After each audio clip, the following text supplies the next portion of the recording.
Hallelujah hallelujah hallelujah. परमेश्वर की महिमा होती है। और हालेलुया एक ऐसा शब्द है, जब कोई भी व्यक्ति बोलता है तो उसके मुख से एक आग निकलता है, जिसके कारण शैतान का जो सिंहासन है वो गिरने लगता है, गिर जाता है। हालेलुया एक स्वर्गीय भाषा है, जिसको बोलने के बाद परमेश्वर की महिमा होती है और आपके मुंह से एक आग निकलता है जो शैतान के सिंहासन को हिला देता है। बोलेंगे हालेलुया हालेलुया। इसलिए हम हालेलुया बोलते रहना। हम परमेश्वर का गुण देखने जा रहे हैं, एक ऐसा गुण जो परमेश्वर हम लोग के जीवनों में बताते हैं कि मेरा चरित्र कैसा है और मैं मानव जाति के लिए क्या करने का सामर्थ्य रखता हूँ और मैं क्या हूँ। आज दुनिया में हम और आप जिस जगह से बिलोंग करते हैं, वहाँ पर हम देखते हैं कि हमारे साथ जो भी लोग जुड़ा हुआ है, जो भी लोग हमारे करीबी पाए जाते हैं या कोई भी रिश्ता आप पा लीजिए, आपके अच्छे वक्त में अधिकांश लोग अच्छे बने रहते हैं। बुरे वक्त में क्या होता है, लोग आपके साथ छोड़ देता है आपका साथ। अच्छे समय में लोग आपका साथ देते हैं, लेकिन बुरे समय में लोग साथ छोड़ देते हैं। वादे तो बहुत होते हैं आपके साथ बहुत सा चीज़ों को करने के लिए, लेकिन जब वक्त आता है तो इंसान अपना कमिटमेंट, अपना बातें और वादे जो किया होता है उससे मुकर जाता है और एक इंसान क्या होता है, बदल जाता है। ऐसा हम देखते कि नहीं देखते हैं? अधिकांश रिश्ते आप जिस दुनिया से बिलोंग करते हैं वहाँ मतलब के नियम पे चलते हैं और मतलब खत्म होते ही वो रिश्ता दूर हो जाता है। लेकिन एक ऐसा रिश्ता जो कोई मतलब से नहीं चलता है और हमारा परमेश्वर का रिश्ता है, जो हमें हमेशा अनलिमिटेड प्रेम करते हैं हमारे परमेश्वर। इसमें कोई कंडीशन नहीं आता है। बस खुदा कहते हैं आप मेरे साथ जुड़े रहो, मैं तुम्हें हर चीजें जो मैं वादा किया हूँ वचनों में, उन सारी चीजों को मैं तुमको क्या करूँगा, दिया करूँगा। हालेलुया। आप देखते हैं बाइबल में भी कुछ ऐसे लोग हुए हैं जिनका जब स्थिति अच्छा था,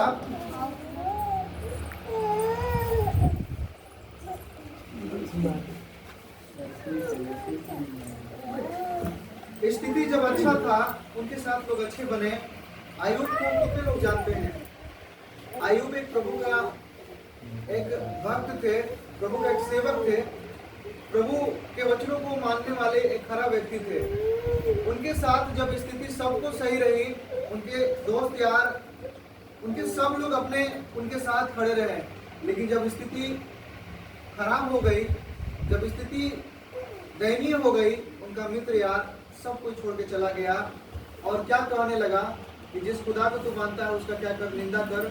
और कई सारा बात बोल करके उनसे लोग पीछे छुड़ा लिए, इवन उनकी पत्नी भी उनसे पीछे छुड़ा ली। लेकिन आयुब परमेश्वर में क्या हुआ, बने रहे। और हम आगे जब देखते हैं तो परमेश्वर को बहुत बड़ा आशीष मिला। हालेलुया। तो वैसे ही हमारे और आपके जीवनों में ऐसी कई सारी परिस्थितियां सामने आके खड़ी हो जाती है, आंधी और तूफान खड़े हो जाते हैं, लेकिन उसके बीच में हमारा परमेश्वर क्या बोलते हैं। हम वचन को देखने जा रहे हैं, निकालिएगा यशायाह 41 का हम पढ़ेंगे 10 वचन।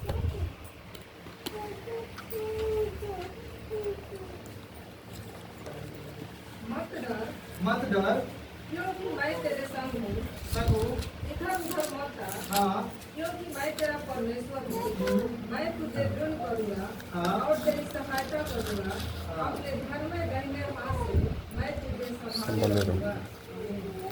यहाँ पे हम देखते हैं प्रभु बोल रहे हैं मत डर। क्या बोल रहे हैं? मत डर। यहाँ पे कोई ढाढ़स नहीं दे रहे हैं प्रभु, मतलब यहाँ पे कोई क्या उसे बोलते हैं, एक आशा नहीं दे रहे हैं। जैसे संसार में बोला जाता है ना, आशा लोगों को दिया जाता है कि चलो ऐसी परिस्थिति है, अगर खराब कोई परिस्थिति तुम्हारे साथ आए तो मुझे याद कर लेना, मैं तुम्हारे साथ खड़ा रहूंगा। लोग ऐसा बोलने वाले बहुत सा होते हैं, आपके करीबी, आपके अपने। जब सब कुछ सही चल रहा होता है तो लोग क्या बोलते हैं कि कुछ ऐसा खराब परिस्थिति आए, कुछ ऐसा बात हो तो हमें क्या कर लेना, याद कर लेना। लेकिन जब वक्त आता है, जब परिस्थितियां आपके बस के बाहर जब हो जाती है, जब आप उस व्यक्ति को याद करने लगते हैं, उसकी जब जरूरत होती है, देख लो। 40 का 10 लग रहा है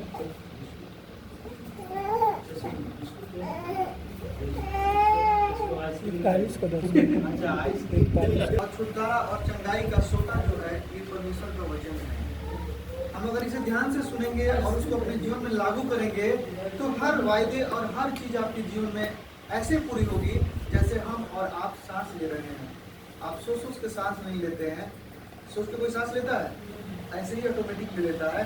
वैसे ही परमेश्वर का कलाम है, ये वचन है। हम और आप जब इसे ध्यान से सुनते हैं तब आपको पता चलता है कि परमेश्वर हमारे जीवनों से क्या बात करना चाहते हैं। हमारे जो समस्याएं हैं इसका रास्ता क्या है, इस समस्या से निकलने का रास्ता क्या है, यह रास्ता परमेश्वर का वचन यहाँ पे हमें सिखाता है। तो हम ध्यान देंगे वचन पे जो बताया जा रहा है। यहाँ पे हम पढ़ रहे थे कि वचन कह रहा है यहाँ पे, एक बार फिर से जरा पढ़ दीजिएगा। मत डर, हाँ क्योंकि मैं तेरे संग हूँ। इधर उधर मत आ, क्योंकि मैं तेरा परमेश्वर हूँ। मैं तुझे दृढ़ करूँगा और तेरी सहायता करूँगा। अपने धर्म में दाहिने हाथ से मैं तुझे संभाले रहूंगा। ध्यान दीजिएगा, वचन यहाँ कहता है कि मत डर। यहाँ पे कोई आशा दिया नहीं जा रहा किसी व्यक्ति को। ऐसे नहीं बोला जा रहा है कि चलो अभी आपको बोल दे रहा हूँ, कल दिन में हो सकता हो कि मैं बदल जाऊँ। ये इंसान के नेचर में होता है। परिस्थिति के हिसाब से इंसान अपना स्वभाव, अपना विचार को क्या कर लेता है, बदल देता है। आज आपका भाई हो सकता है कि आपको बोले कि कल दिन कोई जरूरत पड़े तो मुझे याद कर लेना। आपका मित्र बोले कि मुझे जरूरत पड़े तो याद कर लेना। लेकिन जब वक्त आता है आपका, जब आपका स्थिति खराब हो जाती है, कुछ ऐसा जरूरत पड़ता है अपने उन लोगों का, तो उस समय में कई सारे लोग अपने किए गए वादे से, बोले गए शब्दों से क्या कर लेते हैं, पीछा छुड़ा लेते हैं। या तो उनका मोबाइल बंद हो जाता है, या तो कमरे क्षेत्र से बाहर चले जाते हैं, या अन्य तरह का बातें उनके मुंह से सुनने को हमें मिलता है।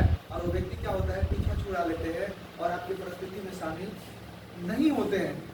आज चुनाव का दौर चल रहा है, कई सारे कमिटमेंट हो रहे हैं, कई सारे वादे हो रहे हैं। आप और हम देखते हैं नेता लोग, कई सारे वादे होते हैं। क्यों? हमें काम निकलवाना है। काम जब निकल गया, आप कहाँ के और हम कहाँ के, उसके बाद किसी को कोई लेना देना नहीं है। लेकिन हमारा खुदा परमेश्वर यहाँ बोल रहे हैं कि आप मत डर। किस बातों में बोल रहे हैं कि हमें नहीं डरना है? आज कई ऐसी बातें हम लोगों के सामने आ जाती है जहाँ पे हम डर जाते हैं। कई सारी बीमारियां होती है, कई सारी समस्याएं होती है, और कई सारे ऐसे आंधी और तूफान आपके जीवन में आते हैं जो आपके बस के बाहर हो जाते हैं। कई सारी बीमारियां ऐसी होती हैं, आपके पास पैसे नहीं होते हैं इलाज कराने के लिए। कई सारी समस्याएं होती है जो आपको निकलने के लिए रास्ता नहीं समझ आता है। कई सारे जगह ऐसा हो जाते हैं आपके लाइफ में जहाँ पे कुछ नहीं सुनता है आपको, सारे लोग आपसे हाथ फेर देते हैं। उस वक्त में आप अकेले पड़ जाते हैं। उस वक्त में क्या होता है, आप एक बहुत ही एक अलग व्यक्ति को अपने आप को समझने लगते हैं। आपके मन में अलग अलग ख्याल आते हैं। लेकिन उस परिस्थिति में खुदा हमसे क्या बोल रहे हैं, हमें नहीं डरना है। हमें नहीं डरना है। क्यों? क्योंकि परमेश्वर हमारे साथ है। जब खुदा हमारे साथ होते हैं तो हर परिस्थिति, हर समस्याएं, हर चीजें जो आपको आज परेशान कर रही है, वो सारी परिस्थिति आपके पक्ष में आने लगती है। वो आंधी और तूफान गायब हो जाते हैं। वो समस्याएं, वो परेशानी क्या होती है, ऑटोमेटिक बाहर होने लगती है। कब? जब परमेश्वर आपके साथ होता है तब। परमेश्वर जब आपके साथ होते हैं तो आपके जीवन से समस्याएं ऐसे बाहर होती है, जैसे आप सांस ले रहे हैं, जैसे आप चल रहे हैं, वैसे ही आपके साथ वो गायब हो जाती है और आपको पता तक नहीं चलता है। ये हमारा खुदा का जीवित वचन बोल रहा है यहाँ पे कि हमें आपको नहीं डरना है। आज आए हुए बहुत से लोग हैं जो अलग अलग परेशानियों से यहाँ पे परमेश्वर की उपस्थिति में बैठे हैं। कुछ लोग कर्जों की वजह से दबे हुए हैं, कुछ लोग गरीबी की वजह से, कुछ लोग बीमारियों की वजह से, कुछ लोग लाइलाज बीमारी की वजह से। ये सारी चीज़ें एक इंसान को डरा देती है। और आपका जो 5 ज्ञानेंद्रियां है, जो आपको ये इशारा करती है कि अब लाइफ में सब खत्म हो चुका है, सब हट चुका है, अब कुछ नहीं होने वाला है, उस समय परमेश्वर का कलाम आपसे कहता है कि आपको क्या करना है, नहीं करना है। क्योंकि जहाँ इंसान का सोच और उसका ज्ञानेंद्रिया का विचार जब खत्म होता है, वहां से मेरा परमेश्वर का काम स्टार्ट होता है। वहां से परमेश्वर काम करते हैं आपके जीवन में, और चमत्कार वहीं से आपके जीवन में आने लगता है। हालेलुया। हालेलुया। हमारा खुदा कलाम कहता है, परमेश्वर का वचन, कि हमें क्या करना है, डरना नहीं है। हमें डरना नहीं, परिस्थिति आपको कुछ नहीं कर सकती है, क्योंकि हर चीजों को बनाने वाला कौन है? परमेश्वर है। जब परिस्थितियां खराब होती है, यहाँ 3 बातें हम देखते हैं। आगे जब पढ़िएगा तो लिखा हुआ है, इधर उधर मत ताक। आज पता है क्या, हम ये वचन को जानते हैं, हम प्रभु यीशु को जानते हैं कि खुदा ने बहुत सारे चंगाई को किया है, बहुत सारे लोगों के जीवन में चमत्कार हो रहे हैं, और प्रभु कर रहे हैं और करता है हमारा प्रभु। लेकिन उसके बावजूद भी जब हमारे जीवनों में, जब हम प्रार्थना में, दुआ में जब आ रहे हैं, तो कई सारी चीजें हैं, इंस्टेंट आपको जीवन में चमत्कार नहीं होता है। तो उस समय में क्या लोग सोचने लगता है, प्रभु के पास हम जा ही रहे हैं, इतना दिन तो हो गया, अभी तक ये चीजें नहीं पूरा हुई। अब कुछ और दिमाग लगाते हैं। आपके करीबी के लोग आके अपने सलाह देने लगते हैं, छोड़ो ईसा मसीह को, छोड़ो इन सब चीज़ों को। तो उस समय में पता है, आप अलग चीज़ों को ढूंढने लगते हैं, यानी इधर उधर आप ताकने लगते हैं, इधर उधर आपका ध्यान भटकने लगता है, इधर उधर आप जाने लगते हैं। तो वही हमारा परमेश्वर बोल रहे हैं कि आप जब इस जगह पे आ गए, आप जब परमेश्वर की उपस्थिति में आ गए, आप जब मेरे वचन को सुन लिए, आपको इधर उधर ताकने की जरूरत नहीं है, आपको इधर उधर भागने की जरूरत नहीं है, आपको इधर उधर भटकने की जरूरत नहीं है, क्योंकि आपके सुखों का सोता, आपके आशीषों का सोता कहाँ है? परमेश्वर के वचन में है। आपको इस पे स्थिर रहना है, आपको इस पे बने रहना है, और परमेश्वर आपके जीवन में क्या करेंगे? चमत्कार करेंगे। परमेश्वर आपके जीवन में क्या करेंगे? काम करेंगे। आगे जब पढ़िएगा क्या लिखा हुआ है कि मैं तुझे क्या करूंगा? दृढ़ करूंगा, यानी मैं तेरी कमजोरियों में क्या करूंगा? मैं तेरा सहारा बनूंगा। मैं तेरे उन आंधी और तूफान जो आया हुआ है उसमें मैं तुमको सहायता करूंगा, और तुम्हें उन जगहों से निकाल करके मैं तुझे सुरक्षित जगह पर दे करके आऊंगा। और अपने दाहिने में हाथ से क्या लिख रहा है? मैं संभाले रहूंगा। मैं अपने दाहिने में हाथ से तुम्हें संभाले रहूंगा। मेरे भी जीवन में जब समस्याएं आई थी, हमारा भी जीवन जब बहुत ही ज़्यादा हम लोग परेशान थे, बहुत कुछ बर्बाद होने के बाद जब यीशु मसीह से मेरी मुलाकात हुई, हर जगह ताक झाँक आदमी कर दिया था, हर जगह चला गया था। लेकिन जब यीशु से मेरी मुलाकात हुई, जब यीशु के बारे में मेरा जानकारी हमें मिला, हमारे परिवार को मिला, तो हम लोगों का जो दिशा था, हम लोग का जो दृष्टि था, हम लोग का जो भरोसा था, केवल प्रभु पे लगा रहा, प्रभु पे लगा रहा। बहुत सा तकलीफ से हम लोग गुजरे। उसके बाद एक वक्त ऐसा आया जो आंधी और तूफान परेशान किए हम लोगों को, वो आंधी और तूफान ऐसे ही खत्म हो गए। बहुत बड़ा काम प्रभु हमारे जीवन में किए और बहुत बड़ा चमत्कार किए। और जो व्यक्ति आज जो आपकी उपस्थिति में यहाँ बात मैं कर रहा हूँ, ये बात करने के मैं लायक नहीं था, लेकिन प्रभु ने हमको उठा करके इस लायक बनाया और आप लोगों के सम्मुख खड़ा किया है। हालेलुया। मैं भी एक दिन वहाँ बैठा करता था, मैं भी आप ही की तरह चंगाई देने के लिए प्रभु की उपस्थिति में आता। मेरा भी एक दिन वक्त आया, मैं भी क्या हुआ, मैं भी उन समस्याओं से क्या किया? विजय पाया। इसके द्वारा? प्रभु के द्वारा। और जो आगे वचन बताता है कि लिखा हुआ है आगे, जब 11वां पढ़ते हैं, पढ़िएगा जरा। देख जो तुझसे क्रोधित हैं, हाँ। वे सब लज्जित होंगे, जो तुझसे झगड़ते हैं, उनके मुंह काले होंगे और वे नष्ट होकर गिर जाएंगे। हाँ, एक बार पढ़ेंगे। यहाँ ध्यान दीजिएगा, यहाँ लिखा हुआ है कि जो आपको परेशान करते हैं, जो आप पे क्रोधित हैं, कई सारी चीजों के कारण, अगर आपका भरोसा, आपका भरोसा का आधार, अगर आपका दृष्टि परमेश्वर के वचन पे लगा हुआ है, उस पर अगर आपका भरोसा है, तो आपसे जलने वाले लोग, आपके खिलाफ में षड्यंत्र रचने वाले लोग क्या होगा? लज्जित हो जाएंगे। और परमेश्वर उनको सामने क्या करेगा? उनका मुंह कैसा हो जाएगा? काला हो जाएगा। और ये कौन करेगा? हमारा परमेश्वर करेगा। लेकिन कब? जब प्रभु हमारे साथ में रहेगा, तब, जब उसको हम मानेंगे तब। बाइबल कहती है कि आप पानी में चलिएगा, पानी आपको डुबा नहीं पाएगी, आग में चलिएगा, आग आपको जला नहीं पाएगी। यानी कि परमेश्वर हमें कैसे अधिकार को दिया, कैसी चीज़ों को बताया कि हम क्या क्या चीज़ पे विजय पा सकते हैं। हर चीज़ों पे हमारा अधिकार है, लेकिन तब जब हम परमेश्वर के साथ जुड़ेंगे तब। इसी वचन को हम आगे जरा पढ़ लेते हैं, 43 का 2 पढ़ दीजिएगा जरा। जब तू जंगल में होकर जाए, हाँ। मैं तेरे संग संग रहूंगा, और जब तू नदियों में होकर चले, तब वे तुझे न डुबा सकेंगी। जब तू आग में चले, तब तुझे आँच न लगेगी, और उसको लौ तुझे न जला सकेगी। हालेलुया। यहाँ लिखा हुआ है कि जल से अगर हम होके गुजरते हैं, जल हमें डुबा नहीं पाएगी। आग से जब हम होके निकलेंगे, आग हमें जला नहीं पाएगी। ये कई सारी गंभीर परिस्थिति को दिखा रहा है। अगर आपका परिस्थिति पूरा आपसे बाहर जब हो जाए, इंसान पानी पे अगर चले तो क्या डूब नहीं सकता है? लेकिन एक बहुत गंभीर समस्या यहाँ बता रहा है। वैसी हर बाइबल में लिखी जाने वाली वचन का एक आत्मिक मतलब है, एक आत्मिक भेद है, एक आत्मिक उसका रहस्य है, जिसको हम समझने लगते हैं तो हमारे जीवन में वैसे ही काम होने लगते हैं। बाइबल में हम देखते हैं इसी वचन से रिलेटेड हम कुछ हीरो को, वैसे हीरो जो इन वचनों के द्वारा अपने जीवन में क्या किए हैं, कुछ चमत्कार को परमेश्वर से किए हैं, कुछ बड़े काम को किए हैं, और जब किए हैं तो उनका नाम इस बाइबल में लिखा गया है। कितने लोग जानते हैं सदरक, मेशक और अबेदनगो? कितने लोग जानते हैं ये परमेश्वर के भक्त लोग का? बाइबल जब हम पढ़ते हैं दानियल की किताब में, इन लोगों के बारे में लिखा गया है। ये 3 भक्त ऐसे थे जो परमेश्वर की नित्य उपासना करते थे, परमेश्वर की उपस्थिति में चलते थे, परमेश्वर से हर चीजों को अगुवाई मानते थे और उसके अनुसार ये लोग किया करते थे। एक दिन ऐसा होता है, उनके देश का राजा क्या करता है, एक मूर्ति बहुत बड़ा बनाता है। ध्यान दीजिएगा, मूर्ति बनाता है और क्या कहता है, इस मूर्ति को तुम दंडवत करो।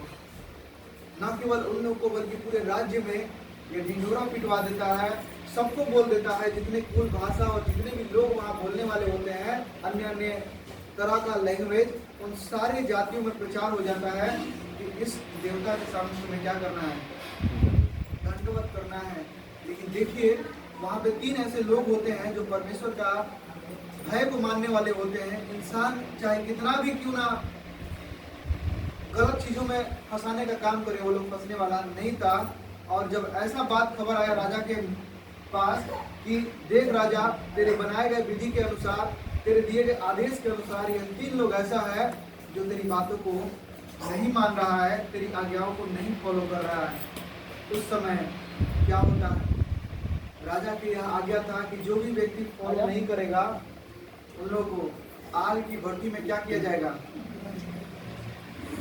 घुसा करके उनको खत्म कर दिया जाएगा, उनको खत्म कर दिया जाएगा। लेकिन देखिए हमारे परमेश्वर का चमत्कार कैसे होता है। हम निकाल देंगे दानियल, थोड़ा सा ही वचन पढ़ेंगे। हुआ है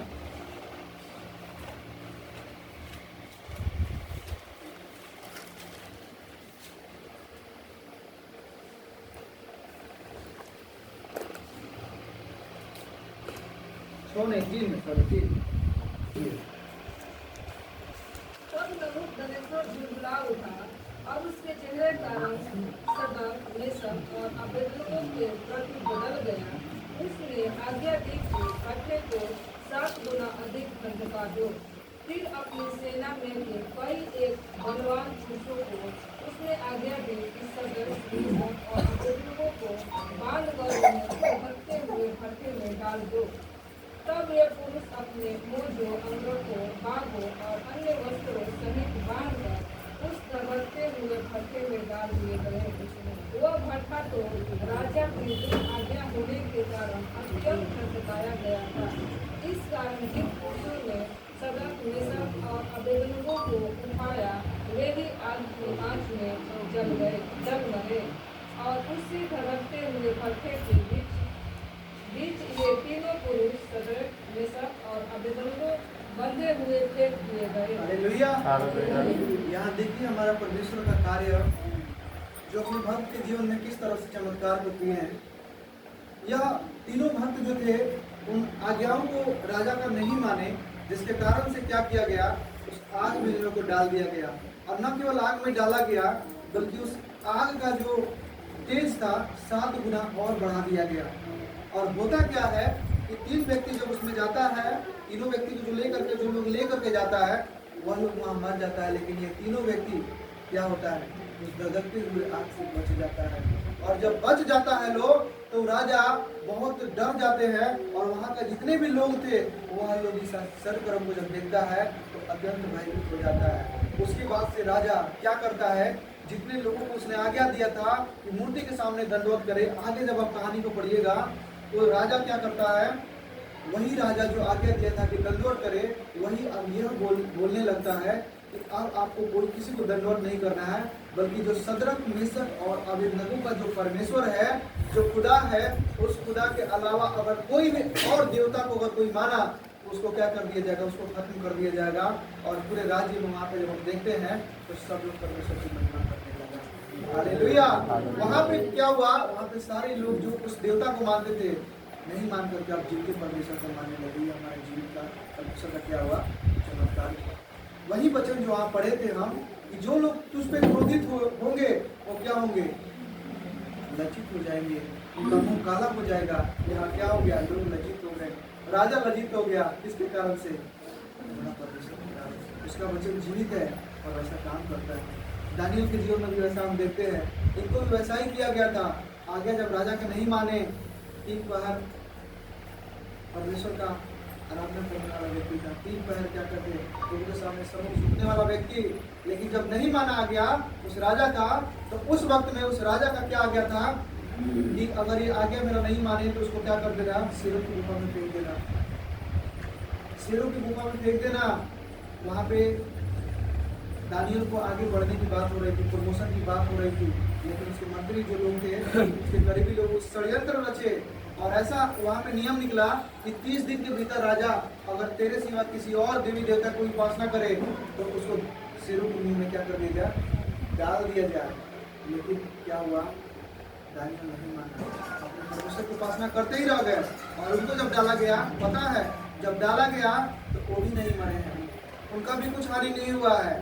और क्या हुआ है, राजा का मन मान फिरता है और राजा लज्जित होते हैं, वहाँ का लोग लज्जित होता है। और उसके बाद हम जब देखते हैं आगे का, जब कहानी पढ़िएगा 6 में लिखा हुआ है, तो क्या होता है, पूरे राज्य में, पूरे वहाँ के लोगों के बीच में परमेश्वर की महिमा गूंजने लगती है। पूरे उस राज्य में, पूरे उस क्षेत्र में, पूरे देश में प्रभु की क्या होती है, आराधना होने लगती है।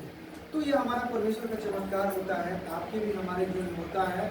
लेकिन कब, जब हम बैठे रहते हैं, तब जब हम परमेश्वर के वचन से कनेक्टेड हमेशा रहते हैं तो हमारे जीवन में काम होता है। हालेलुया। परमेश्वर अपने शब्दों को बोल के बदलने वाला खुदा नहीं है। आज बोल दिया और कल बोले, आज आपका स्थिति सही है तो इंसान बोल देता है चलो कल मैं तुम्हारे साथ हूँ, लेकिन जब स्थिति आपकी खराब हो गई इंसान बदल जाता है। लेकिन हमारा खुदा कभी भी बदलता है, पर उस परिस्थिति में खड़ा करके आपको निकालता है। हालेलुया। हालेलुया। बातें आपको समझ में आई होगी, और जरूर इसको और जाकर के आप स्टडी कीजिएगा, समझिएगा। और इतना बात आप ध्यान रख लीजिए, आज कई सारे आंधी और तूफान आपके और हमारे जीवन में आएगा। लोग बोलेगा कि किस जगह जाके आप लोग फंस गए, क्या कर लिए। यह सारा चीज क्या है, डराने वाला चीज है। कौन सा धर्म चेंज कर लिए, डराने वाला चीज है। लेकिन हमारा परमेश्वर क्या बोलता है कि मत डर, मत डर, इन सब चीजों से तो मत डर, क्योंकि इसके बढ़ के कौन है, मैं हूँ, जो मैं तुम्हें इन सब चीजों से निकाल सकता हूँ। शैतान भड़काने का, झगड़ा लगाने का, उल्टा सीधा काम हमारे जिंदगी में कराने का काम करता है, लेकिन परमेश्वर शांति का और सुकून का और हमारे जीवन में छुटकारे का खुदा है, जो हमेशा आपको सुखी समृद्धि देखना चाहता है। Praise the Lord. चलिए आपको वचन के द्वारा प्रभु आशीष करते हैं।